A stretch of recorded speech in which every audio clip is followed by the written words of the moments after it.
오늘 에베소서 강해 말씀이 25번째로 이제 마지막 시간입니다. 25번째라 하면 거의 한 6개월이죠. 6개월 정도 이 말씀을 전하는 것인데 6개월 계속하면 좀 이렇게 질릴 수가 있어가지고 중간에 또 신명기의 말씀을 드리고 이렇게 교대로 하면서 시간적으로 한 6개월 정도의 말씀을 에베소 말씀을 강론을 했습니다. 오늘 말씀의 마지막 25번째 주 예수 그리스도를 변함없이 사랑하는 사람이다 라는 주제로 제목을 가지고 말씀을 드리기를 원합니다. 바울이 에베소서를 마치면서 에베소 교회 성도들을 부르는 것이 이것입니다. 주 예수 그리스도를 변함없이 사랑하는 모든 사람, 모든 자 그랬죠. 저는 특별히 이 표현 가운데서 변함없이라는 단어를 강조하고 싶습니다.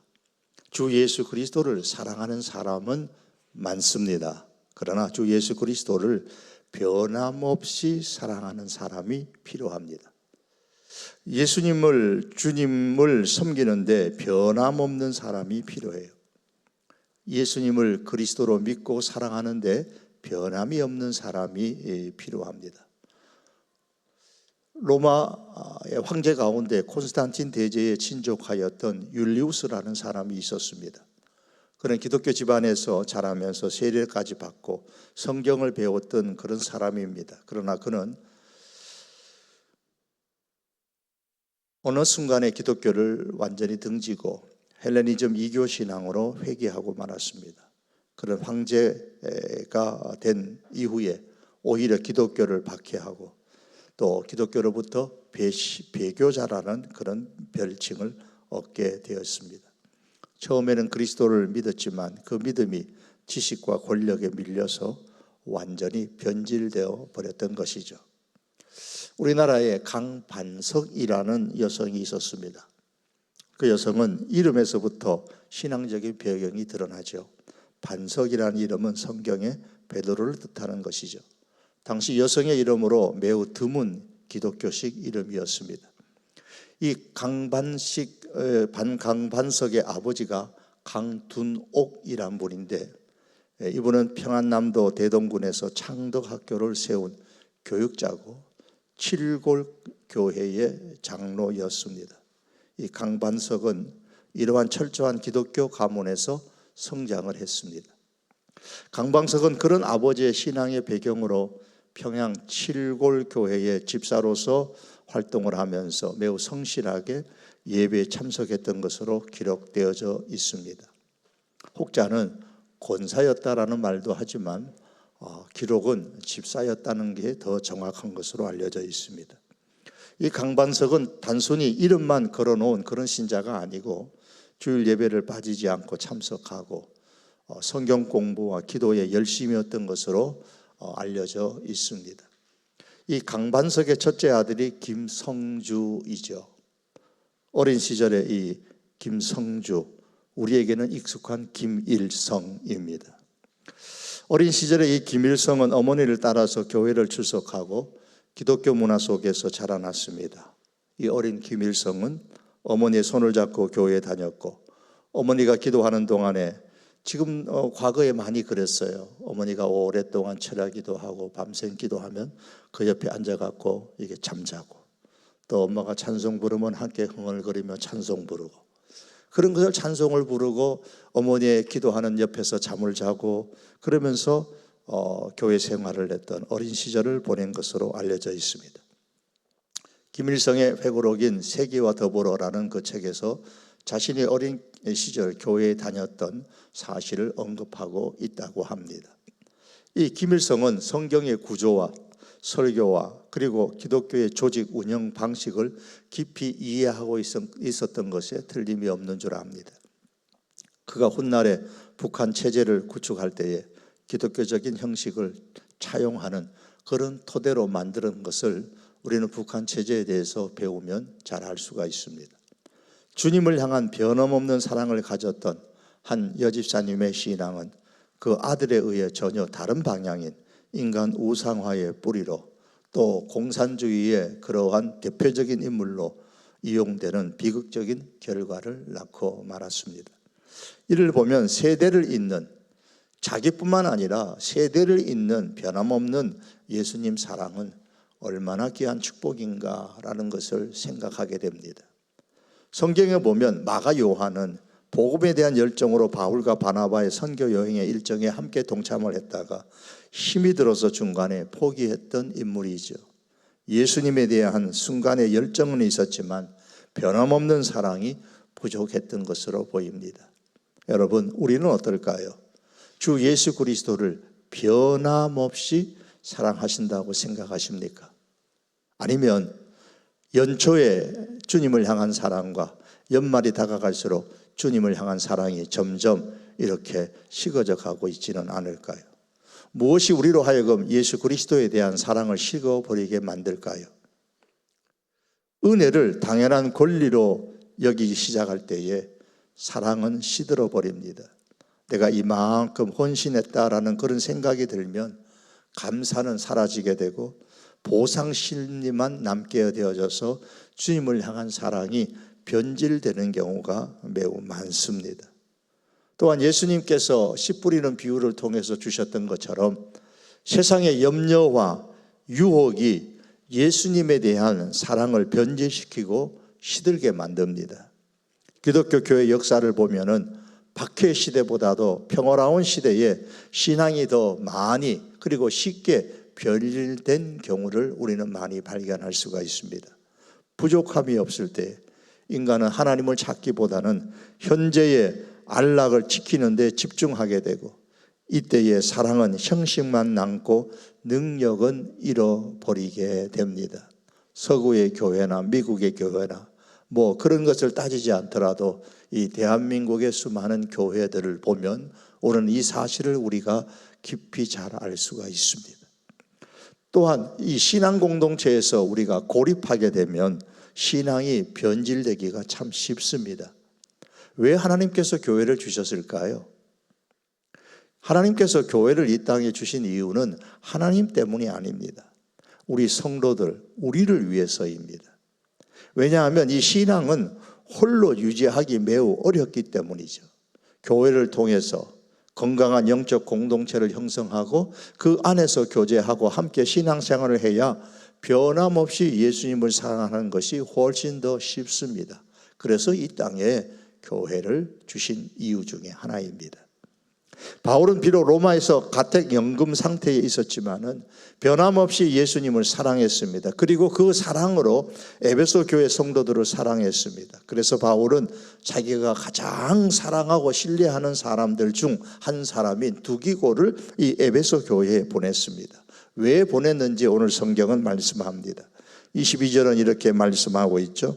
우리 사정을 알리고 또 너희 마음을 위로하게 하기 위하여 내가 특별히 그를 너희에게로 보내었노라. 그렇게 성경이 기록합니다.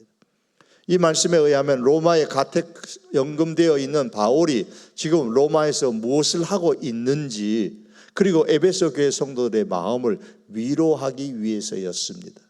이 두 가지 목적 가운데 담겨 있는 바울의 마음은 에베소 교인들에 대한 지극한 사랑이 담겨 있습니다. 자기의 사정을 알게 하는 것도 실상은 에베소 교회 성도들이 자기로 인하여 자기가 로마에 가서 붙잡혔으니까 그것으로 인하여 염려하지 않기를 바라는 마음에서 비롯된 것이죠.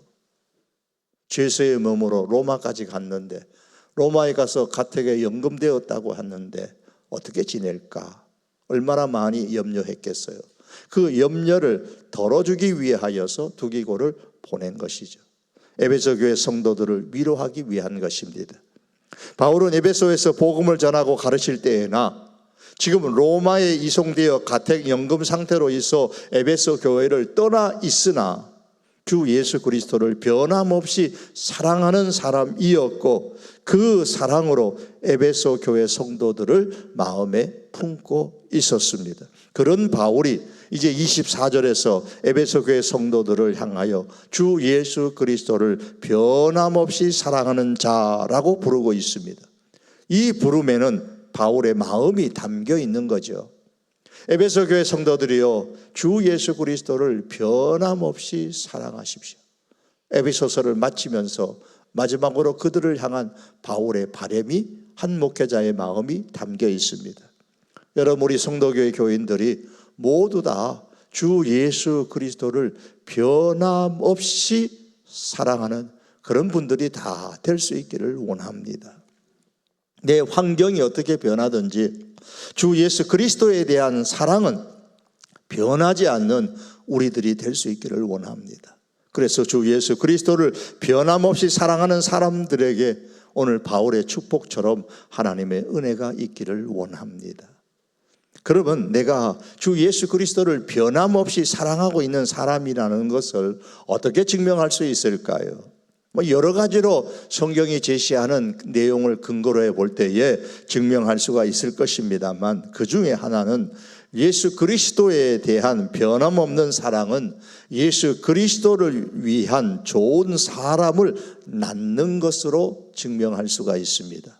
사랑은 사람을 낳습니다. 갈릴리 바다에서 예수님은 베드로에게 내가 나를 사랑하느냐라고 3번 반복하여 물으셨습니다. 내가 예수님을 사랑하는 줄 주님이 아십니다라고 대답했을 때에 예수님께서는 그에게 내 양을 먹이라고 하셨습니다. 어떤 사람이 양을 먹일 자격이 있습니까?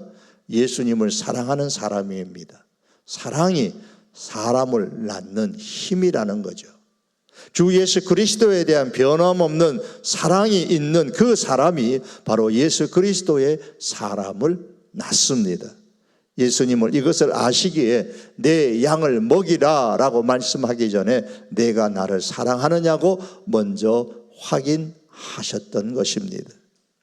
만일에 한 사람을 예수 그리스도의 사람으로 만들기 위해서 그를 기꺼이 돌봐줄 수 있는 사람이라면 그런 예수 그리스도를 변함없이 사랑하는 사람일 것입니다.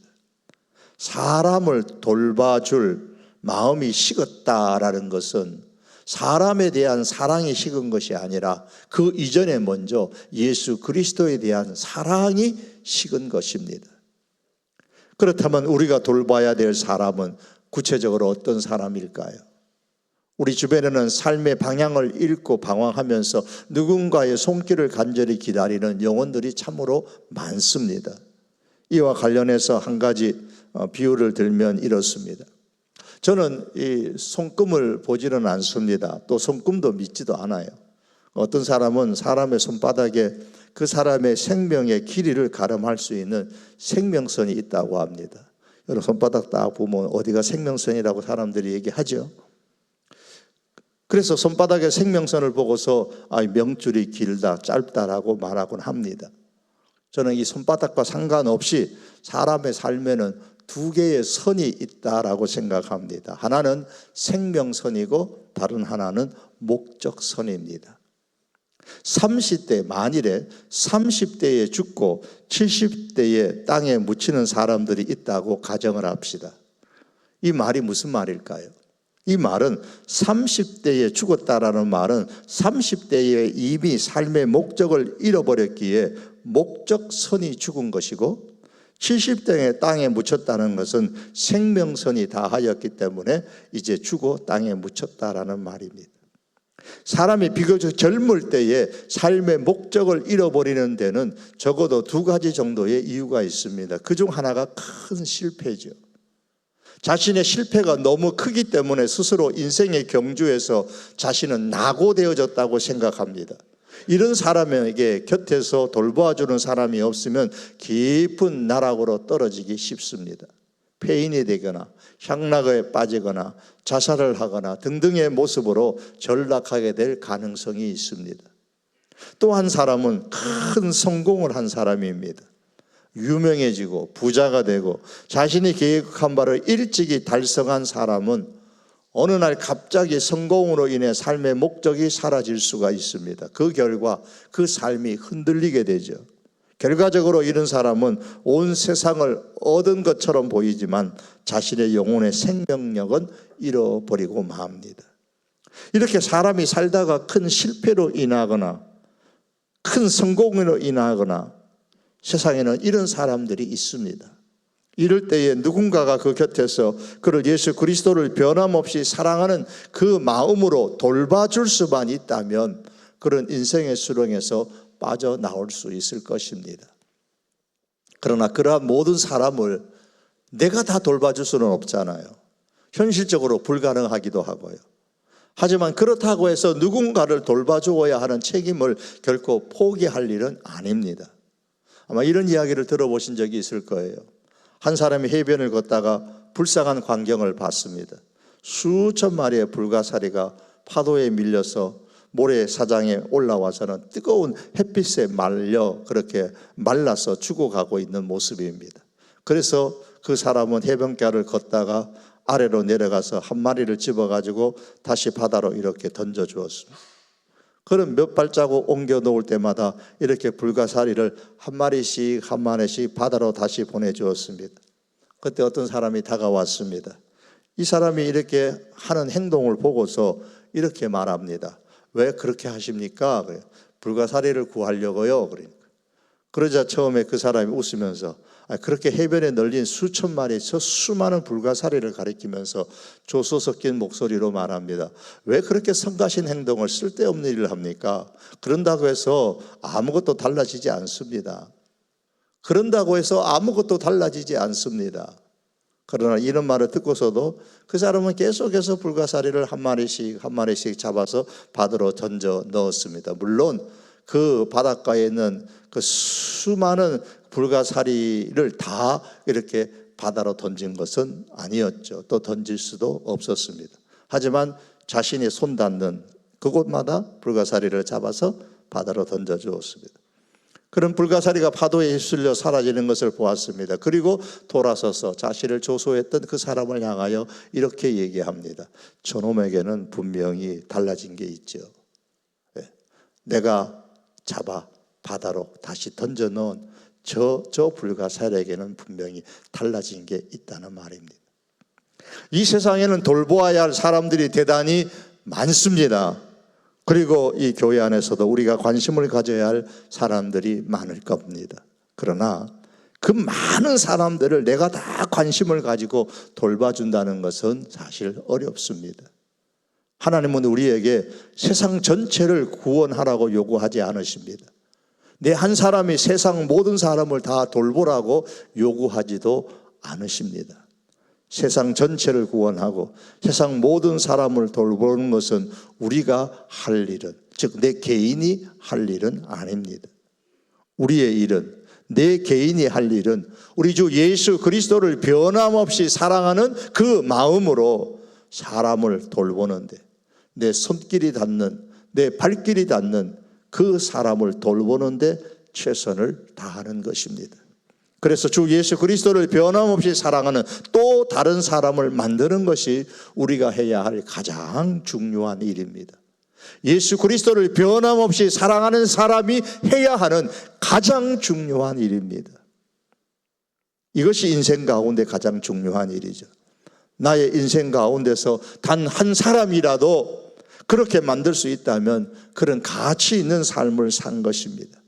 예수님께서는 그런 사람을 이 땅을 사시는 동안 직접 만드셨고 그 중에 대표적인 사람들이 예수님의 제자들이었습니다. 예수님만이 아닙니다. 바나바는 예수 그리스도에 대한 변함없는 사랑을 품고 살았던 사람이었고 그 결과 바울이라는 좋은 사람을 낳았습니다. 또한 마가 요한이라는 좋은 사람도 낳았습니다. 한때 선교하는 것이 힘들다고 돌아갔던 마가 요한이었지만은 바나바는 그를 끝까지 품어주고 돌봐줌으로써 그가 좋은 하나님의 사람이 되도록 만드는데 기여했습니다. 바울은 예수 그리스도에 대한 변함없는 사랑을 품은 사람이었고 그 결과 디모데라는 좋은 주님의 사람을 낳았습니다. 디도라는 좋은 예수님의 사람도 낳았습니다. 그리고 오늘 본문에 나오는 두기고라는 진실한 주님의 사람을 낳았습니다. 오늘 본문 21절에 보면 바울은 두기고를 일컬어 사랑을 받는 형제요 주 안에서 신실한 일꾼이다 그렇게 칭찬하고 있습니다. 또한 바울은 에베소 교회뿐만 아니라 골로새 교회에도 두기고를 보내었는데 그들에게 두기고를 소개할 때는 골로새서 4장 7절에 보면 두기고가 내 사정을 다 너희에게 알게 하리니 그런 사랑을 받는 형제요 신실한 일꾼이요 주 안에서 함께 된 종이라고 칭찬했습니다. 두기고는 사랑을 받는 형제요 신실한 일꾼이었고 주님 안에 된 함께하는 사역자였습니다. 사랑하는 성도 여러분, 우리는 어떻습니까? 주 예수 그리스도를 변함없이 먼저 사랑하십시오. 그리고 나처럼 그렇게 변함없이 예수님을 사랑하는 사람을 만드는 데에 우리가 함께 헌신할 수 있기를 원합니다. 이를 위하여 우리는 돌보는 사역을 행해야 합니다. 돌보는 사역을 일컬어서 목양이라 그렇게 말하기도 합니다. 목양은 보통 목사만이 하는 사역처럼 생각합니다만 그렇지 않습니다. 주 예수 그리스도를 변함없이 사랑하는 모든 사람에게 주어진 사명입니다. 여러분은 목양하는 사람입니까? 아니면 목양의 대상이 되는 사람입니까? 혹 지금은 목양의 대상이 되는 사람일지라도 나도 언젠가는 목양하는 사람이 되고 싶다는 그런 소망을 품을 수 있기를 바랍니다. 주일학교 교사로서의 사역이나 가정공동체의 가장은 마을장들은 모두가 이렇게 목양하는 사람일 것입니다. 그리고 그렇게 될 수 있도록 여러분 스스로 우리가 교회의 여러 가지 일들의 훈련에 참여하면서 목양하는 사람으로서의 비전을 품을 수 있기를 바랍니다. 여러분, 무엇이 나로 하여금 다른 사람을 돌보지 못하도록 만들고 있습니까? 내 곁에 있는 사람을 돌보는데 혹시 관심이 없으십니까? 내 안에 해결되지 않은 문제들도 산더미처럼 많은데 언제 다른 사람을 돌보는데 관심을 가질 수 있느냐고 반문하고 싶으십니까? 혹 다른 사람을 돌보는데 아직 나는 부족하다고 생각을 하십니까? 그렇다면 먼저 가정공동체에 참여하셔서 돌봄을 받으십시오. 돌보는 그러한 일에 부족하면 먼저 돌봄을 받아야 합니다. 그리고 돌봄을 받는 것으로 만족하지 말고 일정한 훈련을 통하여서 돌볼 수 있는 그러한 일에 참여할 수 있도록 힘쓰시기를 바랍니다. 혹은 내 주변에 그 누구도 내게 와서 자기를 돌봐달라고 말하는 사람이 없기 때문에 돌봐줄 누군가를 아직도 기다리고 있다고 말씀하고 싶으십니까? 예수님께서는 가서 건물을 지으라고 말씀하지 아니하셨고 예수님은 가서 사람을 지으라고 하셨습니다. 가서 제자를 삼으라고 하셨습니다. 여러분, 누군가가 내게 와서 나를 좀 돌봐주십시오라고 말할 때까지 마냥 기다리지 말라는 말입니다. 예수님께서는 먼저 가라고 하셨습니다. 내 곁에 있는 그 누군가에게 내가 먼저 가서 그를 돌봐주라는 겁니다. 관심을 보여주십시오. 그리고 주 예수 그리스도의 이름으로 평안을 빌어주고 믿음을 겸한 사랑을 쏟아주고 돌보아 주십시오. 그래서 또 다른 예수 그리스도를 변함없는 사람으로 만드시기를 바랍니다. 이것이 제자 삼는 사역입니다. 이러한 모습이 바로 주 예수 그리스도를 변함없이 사랑하는 그 성도의 진정한 모습입니다. 여러분, 혹시 우리들 가운데 한 사람의 관심을 쏟고 돌보는 사역이 너무 사소하고 작아 보인다고 생각하시는 분은 아니 계십니까? 결코 작은 일이 아닙니다. 우리가 행하는 작은 돌봄의 행동은 결코 사소한 것도 가벼운 것도 아닙니다. 세상에는 아주 작은 일이 역사를 바꾸는 경우가 종종 발생합니다. 1986년 어느 날 밤에 플로리다 날씨로서는 드물게 추운 날씨였습니다. 플로리다의 대서양 해안에 자리 잡은 케이프 케네디 공군기지에서 우주왕복선 챌린저호가 발사를 기다리고 있었습니다. 해가 지자 우주선이 발사되었습니다. 그러나 발사된 지 71초 만에 수십억 달러짜리 우주선이 폭발하고 말았습니다. 그 결과 미국의 우주 개발 계획도 갑자기 일시적으로 중단되었습니다. 사고 원인을 조사하던 사람들이 마침내 사고 원인을 찾았는데 둥글고 작은 고무링이 원인이었습니다. 날씨가 예상치 못하게 추워지자 이 고무링이 딱딱해져서 제대로 작동하지 못했던 것이었습니다. 작은 고무링이 큰 문제로 번졌습니다. 작은 것 하나가 큰 일을 이루는 시발점이 되기도 하고 큰 일을 가로막는 장애물이 되기도 합니다. 사랑하는 성도 여러분, 사람을 돌보는 사역이 아주 작은 일이라고 생각하십니까? 특별히 내가 누군가를 돌본다면 그 일이 아주 작은 일이라고 생각하십니까? 그 작은 일이 한 사람의 인생을 바꿀 수 있고 교회를 바꿀 수 있고 역사를 바꿀 수도 있습니다. 김일성이 되게 할 수도 있고 김일성이 되지 않게 할 수도 있습니다. 엄청난 일을 만들 수 있죠. 그러므로 여러분, 한 사람을 돌보는 돌봄의 사역이 적은 일이라고, 우리가 작은 일이라고 무시하지 말고 주 예수 그리스도를 변함없이 사랑하는 그 마음으로 나 아닌 다른 성도들에게 관심을 주는 이 돌보는 사역에 우리가 마음을 다하고 우리의 헌신할 수 있기를 원합니다. 우리 5월 31일은 행복 나눔 축제가 있습니다. 그날에 VIP 오시는 날이죠. 누가 돌볼 것입니까? 초청해온 사람이 끝까지 책임지고 돌봐야지. 만일 그렇다면 교회에서 맡고 있는 사역이 많으신 분들은 돌볼 상황이 되지 못하기 때문에 나는 데려오지 않을 것이라고 아마 생각할 겁니다. 새가족들이 돌보겠습니까? 맞습니다. 새가족들을 돌보는 일에 헌신하겠다고 새가족 부원이 되었기 때문에 새가족 부서의 부원들은 다른 어떤 성도들보다도 VIP를 돌보는 사역에 앞장서야 할 것입니다. 하지만 한정된 새가족 부원들로는 행복나눔 축제에 오시는 VIP들을 다 돌보기에는 버거울 겁니다. 그러므로 돌보는 사역에 우리 많은 성도들이 함께 힘을 보태어 줄 수 있기를 바랍니다.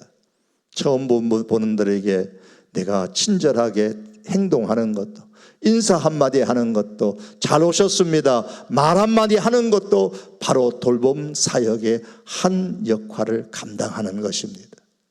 영적 갓난 아이들을 낳는 데에 돌봄 없이 유기하는 그와 같은 일들이 우리 교회 안에서 일어나지 않기를 바랍니다.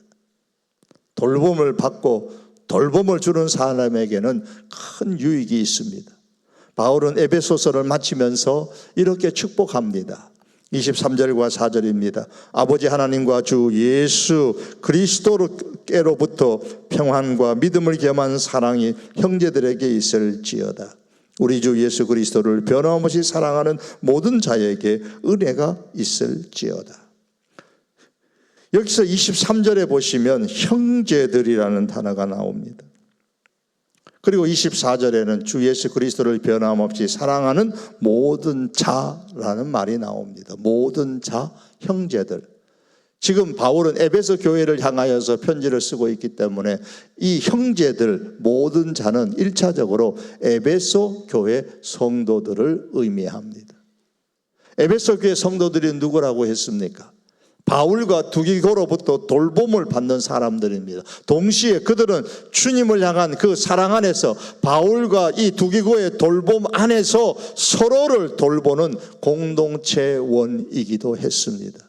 참으로 주 예수 그리스도를 변함없이 사랑하는 그 마음은 이렇듯 성도 간에 서로 돌보고 헌신하는 모습으로 나타나기 마련입니다. 그러므로 23절과 24절에서 축복하는 이 평안과 믿음을 겸한 사랑과 은혜는 주 예수 그리스도를 향한 변함없는 사랑으로 서로 돌봄을 주고 받는 사람들에게 하나님께서, 주 예수께서 주시는 축복입니다. 하나님 아버지 하나님과 주 예수 그리스도께로부터 평안과 믿음을 겸한 사랑이 있기를 축복하고 있습니다.